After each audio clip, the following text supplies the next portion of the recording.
perfect. She flashed into this trap. That's perfect. I get the kill. I think the damage... That is very good. Very, very good.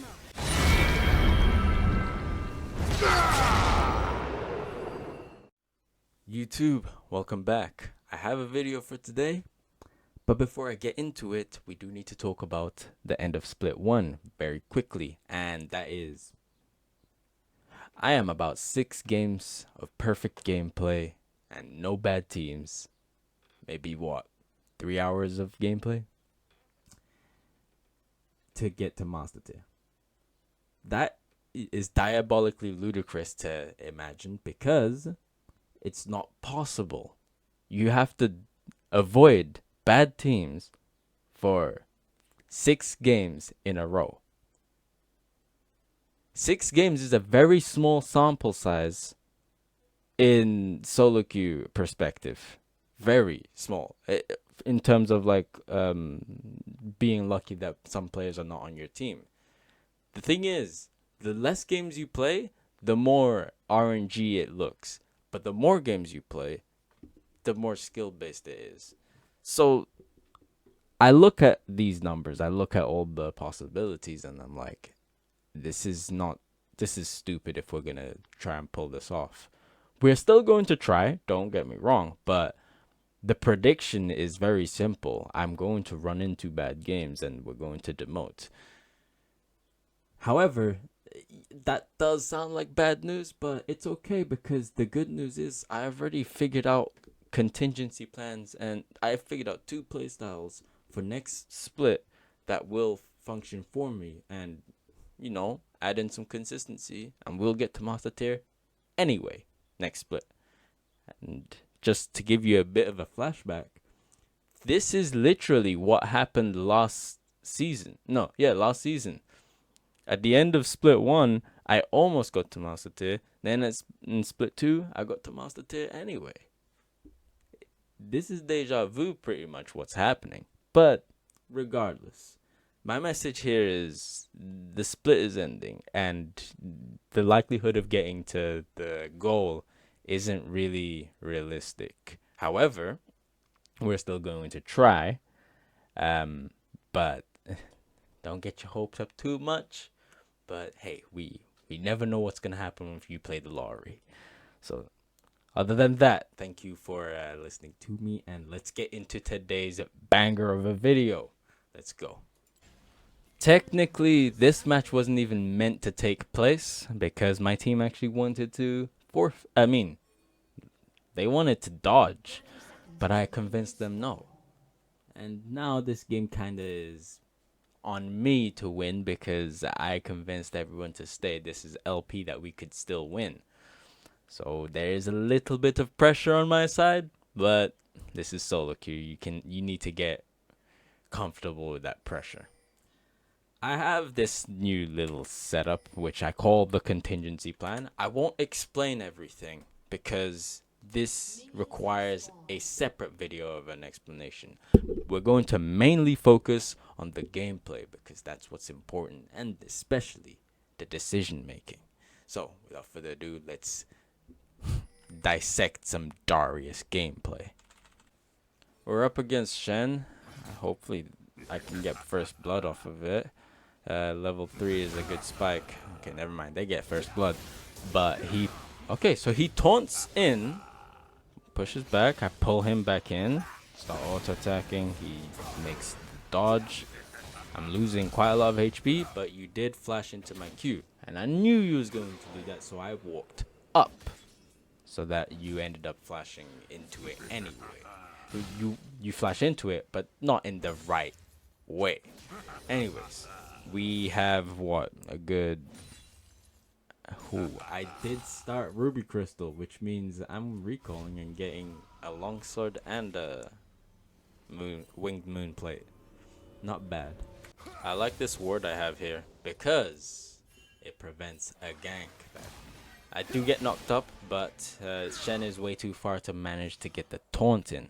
I have Rengar. Now it's a 2 versus 2.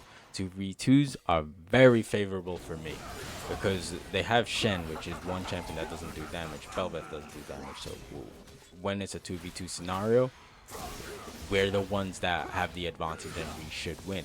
Bel'Veth dies to bleed. Shen dies to me and the Rengar. That's way too much damage. He has to try and tank. And Shen doesn't have TP, so he's going to lose a plating on top of everything here. This is perfect. That's 3 takedowns. We're on a good roll. This is all a part of my plan. I finish Retrix and I go for Null Magic. The reason why is because I'm laning against Shen most of the time. That's his damage type. He does more magic damage than anything else, so it makes sense. There's something very important to look at here. Bel'Veth is taking the Void Grubs, but if you see, I did ping. The reason I pinged was because I wanted Rengar to not int for Grubs. Diana had prio at the time, and I didn't want to go and int for Grubs because Grubs is, believe it or not, it's not a win condition. And also, it doesn't mean the Nexus automatically explodes. If you need to give it so that I remain ahead and I still have more EXP and gold, then so be it. There's only a few instances where I would actually go to Grubs because I'd much rather get 2 plates and a minion wave than get the Grubs because the EXP gold is very important for this playstyle I have. And the playstyle is essentially your textbook split push 24/7 type of playstyle. Yes, but it's one where we take it to the extreme, and that's why we take TP to apply a lot of pressure. That's the whole point of everything. So I come back with Lucidity Boots because of my magical footwear, and we have Phage because we're going to go into Trinity Force. The game is looking very good for me, mostly because I took 3 plates. Rengar is trying to do Void Grubs, but Shen is about to stop him. Probably with the Diana because Bel'Veth is down here. Oh, Diana's not there. So, yes, but they're coming. And this is going to take way too long. I pinged them off for a reason. There's a reason why. You might be thinking, yeah, but Kata is coming. No. What you need to understand is, with this playstyle, I need as much gold, I need as much EXP as possible. Look, they are doing this. Shen just ulted. I could have died, but they're still focusing the Void Grubs. All I was doing was just stopping them.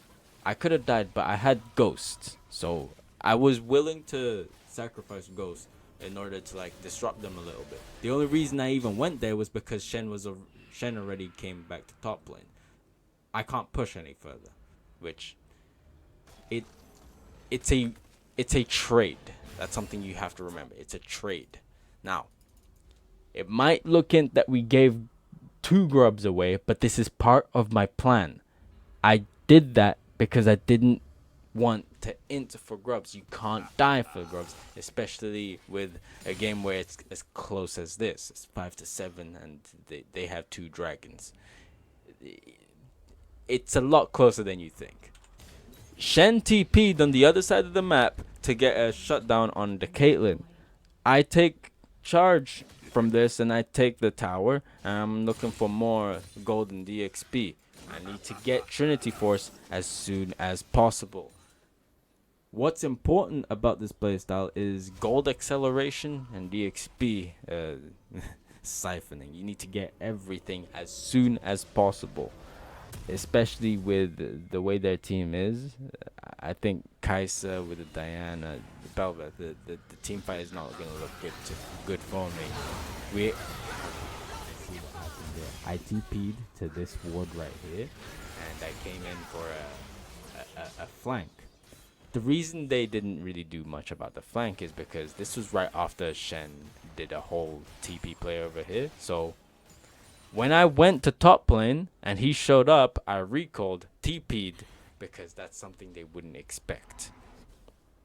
This is one of the things that you need to do because that's a part of the playstyle, is to apply pressure. And that's exactly what I did. In the late game, well, when I say late, I mean like 25 minutes. So in about 9 minutes, you the idea of putting pressure, you have to think about that, but on steroids. So if they ever do like a Baron or anything like that, you're TPing to the bot wave and starting to ram that wave into tower and start taking towers. You're gonna siege like crazy. That's the point, is to make them make decisions. So far, I let them take Rift Herald and the 2 sets of Void Grubs. This was all part of my plan, because what I wasn't going to do was int for any of those objectives. I was more focused on getting as much gold and the XP as possible. I unfortunately couldn't kill him. I wasted R. Fine. I'd say that's a mistake from my end, but we're still holding in strong. Oh, my Q didn't hit him. That's unlucky. But I do have a Katarina. Why isn't he dying? Oh, I didn't even know this was an item. So he bought a magic resist item. That's a bit crazy. But whatever the case may be, I guess I lived that. Actually, no. Someone hit the plant. If it's that, yeah, if it's Diana, then I'm pretty much dead here. There's not really much I can do. Okay, we made one mistake. It took 18 minutes, but we made the one mistake, which is overstay, I guess. The part of putting pressure is to make sure you don't get caught, and that's one thing I didn't do. Now, after I spawned, I noticed that Rengar just killed the Shen, which means we have to go in on this. Now, I'm taking all this damage. I'm hoping the Rengar just presses R on people, and it's sloppy. It's not really what I wanted. I didn't want to die and then my team gets the kills. I wanted my team to engage. We all get takedowns, and I start pushing other waves and continue to accelerate that EXP lead, because we have Hullbreaker and Trinity Force. Now we're looking for Force of Nature and Death Dance. I need to not die that often. That was the second death. I wouldn't blame myself too much for the second death, because the whole point of the second death was to make sure my team actually gets the fucking kills. So I TP'd to this location because I wanted to put a bit more pressure down on the bot lane, but this is a case where we actually get caught. This is bad, but there is a way I can still come out alive, just by ghosting away with the tank stats that we have, because we do have quite a lot of HP, but we waste cooldowns. We have Lucidity Boost, so we'll get the cooldowns back, but I think that was a bad decision to go there with not enough vision on the enemy team. I'd say yes, that was bad, but we ended up living, so it isn't all too awful. Cat TP to the top wave. The reason why is because we are doing a Baron skirmish. This doesn't look good for us because they actually take Baron, but she leaves a trap. That's really good. Okay, that's 2 people. I would have died, but I pulled them into the Vex R. This is very Vel'Koz. This is very good. Katarina also didn't die. She even got a kill on the Bel'Veth. Perfect. That's 4 for 1. Their Baron actually wasn't worth doing. That's pretty good. There's a dragon fight that they want to take. It's for Soul, I understand. She gets ulted by Shen. I need to dodge the... Yep, good. I dodged the taunt. This is perfect. She flashed into this trap. That's perfect. I get the kill. I think the damage... That is very good. Very, very good. The one time you feel like a champion, when your champion actually works. The 3-man Q, you get half your HP back. Fine. I feel like, you know, when Yon hits a good play? Yeah, one of them. When Yasuo hits a Keyblade? One of them. When Katarina just goes from place to place to place because she keeps getting resets? One of them. Now, I don't have Ghost, but I think I can probably... Oh! Rengar is here. Nice. Oh, he actually went on Nautilus. I can't do anything. I'm under way too much CC. Yes. That's way too much CC, and I didn't have Ghost. I shouldn't have been there. This is fighting without Ghost. This is... Okay, this death I'd say is on me. I don't really like it too much. At this stage of the game, we're closing in on Death's Dance. We are very strong in terms of split pushing. I just need a bit of gold. Maybe there's something we can do here. I don't think Katarina gets caught here. But after doing this, yes, this is the type of... You have to expect a lot of this gameplay. I'm going to TP top lane and then continue to push. They don't really... They killed my Katarina. Unlucky. She's TPing there. This is the part. This is where you're supposed to really shine. You at this point, you need to apply pressure. It's like I said, it's the 26, 27 minute mark. This is where you start applying pressure. This is your late game. When team fights like that happen, you TP to the other side of the map and you apply pressure. You are going to take that tower, or they're gonna send 3-4 people. This is the play style. Yes, it's textbook split pushing, but my point is I do it on steroids. However, remember, even though I do that, I can't get caught, so I ghost away. That's because they sent 3 people, and I think they're probably even gonna go to Baron. Kinda, yes. But I can actually go for the mid inhibitor. Maybe even help with my team as well, because they're not gonna go to Baron. It doesn't make sense, at least, because it would be way too late. The Shen is... What the... No. Shen is the only one that didn't go through. Okay. I don't see a fight happening. Okay, never mind. I was wrong. I was wrong. A fight ended up happening and I ended up dying. However, it's not bad because we did do an inhibitor in a tower. It's good. There's still a way you can backdoor. As long as there's a way that you can get back in and continue to apply pressure and actually risk ending the game, this kind of trade is fine. But especially at this stage of the game, they are going to have to make a choice. After all that transpired, we respawned, but they're actually pushing the mid tower. I think Katarina gets caught, she dies, but Vel'Koz also gets caught and he dies. But I think this is the part where you have to apply pressure. You take a risk, which is what I did. I TP'd out of that fight, and I risked my team's deaths. They already used their summoner spells and the ultis on on half of my team. I go in, I leave. I leave Caitlyn. Yes, I risk her death too, to take the inhibitor and create a second backdoor option for myself to ensure that I can TP to another future backdoor attempt and even risk ending the game. But that's part of the playstyle. These risks I take, I could have lost the game off of that. The risk I took, I needed to take these risks because these are very unlikely games, because they have a Shen that is just going to ult the Kai'Sa, ult the Diana, and they're not going to die.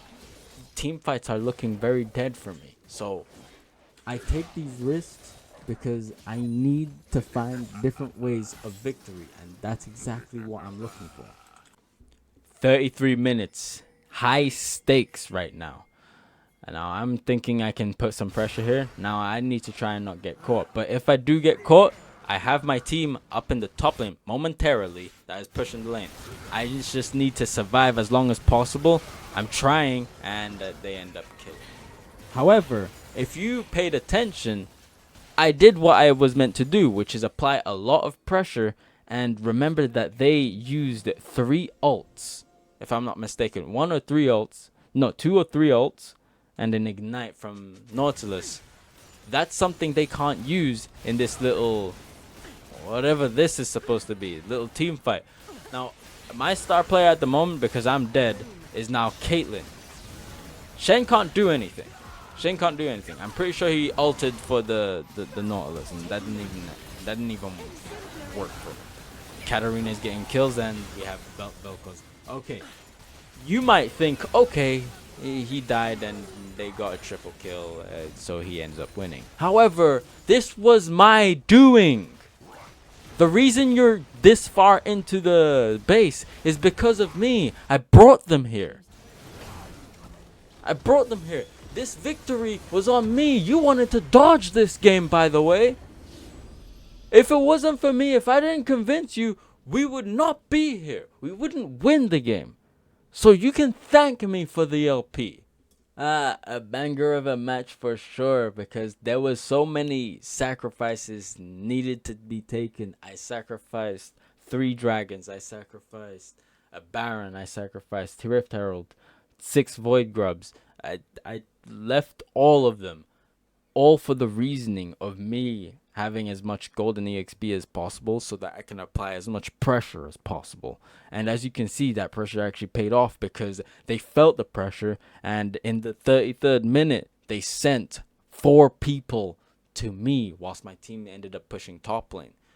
They won't send that many if you're not that much of a threat, if you didn't have that much gold, EXP, and advantage over your enemy top laner.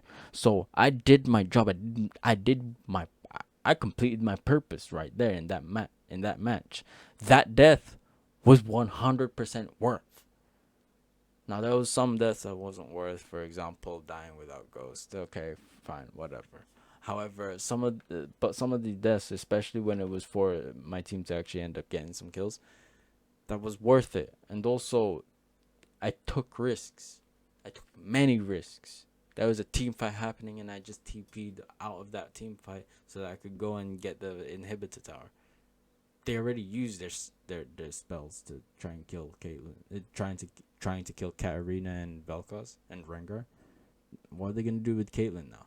So I did take risks. That's why I liked about this game. The reason I like it is because it was very risky, very close, and I did my part in terms of split pushing and applying pressure.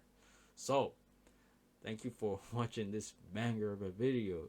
Do the YouTube usuals, like, comment, subscribe, share the video, and watch more videos. Anyways, that's it from me. All my links are down in the description below. Have a nice rest of your day, and peace. Like.